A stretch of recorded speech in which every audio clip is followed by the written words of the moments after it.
Bienvenue dans le magazine Zitten Côté. Aujourd'hui, nous permettons de faire un détour dans l'ancien bâtiment de la Cour suprême et aussi dans le bureau du Attorney General dans le cadre de l'abolition de l'esclavage. L'équipe tournage GIS, finit l'occasion, trouve la version originale du Code noir, Code fin écrit à une atrocité pour un esclave. C'est un livre historique qui finit préservé depuis presque 300 ans dans la bibliothèque de la Cour suprême. Reportage.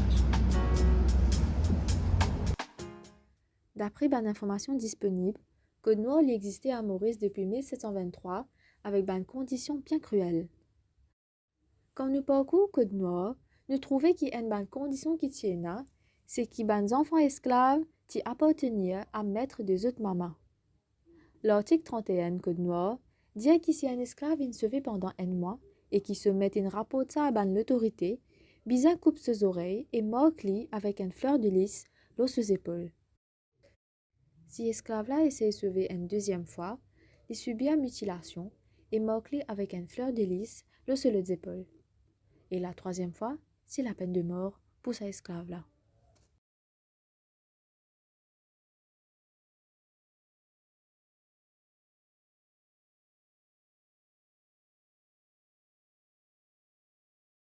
Quand nous cause l'abolition de l'esclavage, nous faisons souvent mention à le Code noir.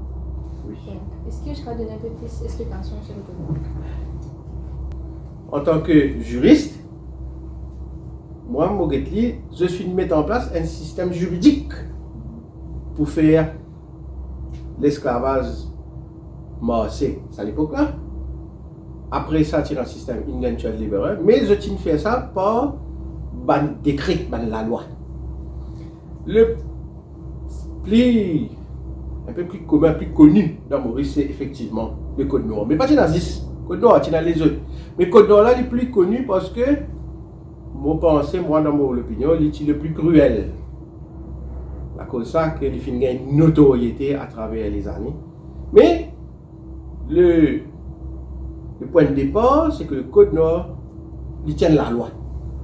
Qui a été fait par décret par le roi d'alors en France, Louis, et qui est applicable comme un système juridique qui dit bien cruel, mais c'était écrit que l'esclave était un bien meuble appartenant à son propriétaire qui tient une valeur et qui se applique sa Code noir là comme la loi dans toute une colonie.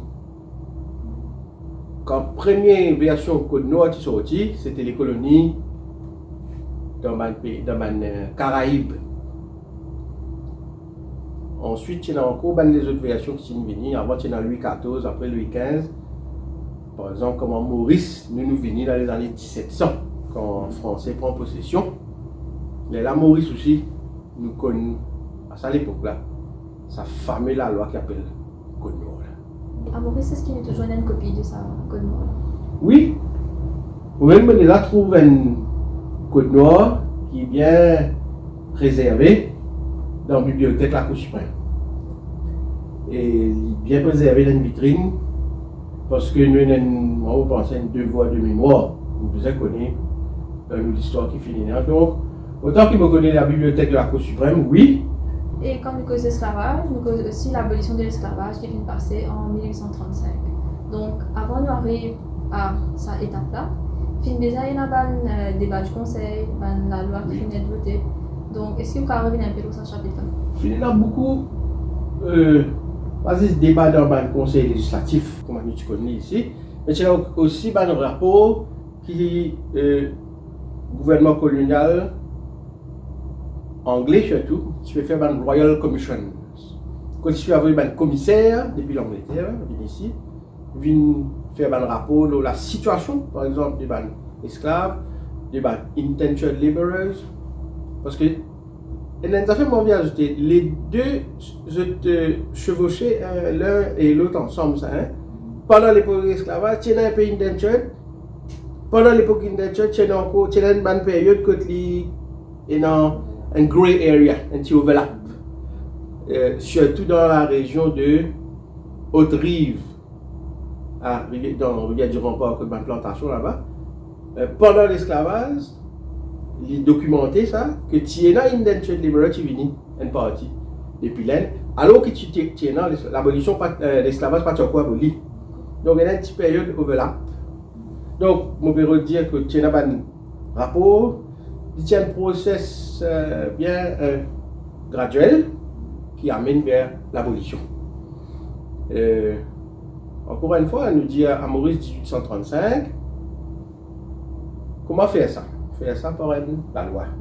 Et il faut nous rappeler, l'abolition fait par la loi dans House of Commons, dans l'Angleterre. À l'époque là, nous finissons une colonie britannique. 1810, l'Angleterre gagne une bataille contre les Français, prend possession. Encore une fois, de trouver que c'était une bataille puissance coloniale et colonie. En 1833, la loi passée dans House of Commons for the abolition of slavery in the British territories. Mais il y a une clause dans la loi 1833 qui est votée House of Commons qui dit que cette abolition-là n'est pas applicable dans un territoire occupé par le East India Company. Et l'Inde, par exemple, est occupée par le East India Company. Et que l'esclavage elle a aboli bien après 1833. C'est une fairly d'une façon, comment on peut décrire ça? Pas connaître comment on peut décrire ça, mais il y a une hypocrisie quelque part. Pas de la loi pour abolir, mais seulement dire non, mais pour une exception, dans certains territoires, il faut continuer. Et là, après, qui graduellement, dans les autres territoires occupés par East India Company, il abolit. Comment l'Inde vient après? Colonie de Maurice, là, il vient après encore une fois, en 1835, pour faire un autre instrument légal pour abolir. Et là aussi, il fallait prendre les temps graduels, il y a une raison derrière. Pas oublier, il y a un système économique, ça. Alors, il y a un planteur ici, un propriétaire qui se tient esclave. Avec l'abolition de PRD, l'esclavage, il n'y a pas de négociation, il faut le dire, entre le gouvernement colonial et les propriétaires, l'eau, un système de compensation qui pourrait, non, pour payer les anciens propriétaires, une compensation parce qu'ils ont perdu esclaves qui se tiennent l'eau de plantation. Tout cela, il prend sur des temps. Là arrive à l'abolition de l'esclavage, comme on le connaît en 1835. Voilà pour la première partie de nos émissions. Nous retrouvons demain pour jeter un coup d'œil au chantier du musée de l'esclavage. Pas oublier, like et share nos pages Facebook GIS Mauritius. À demain!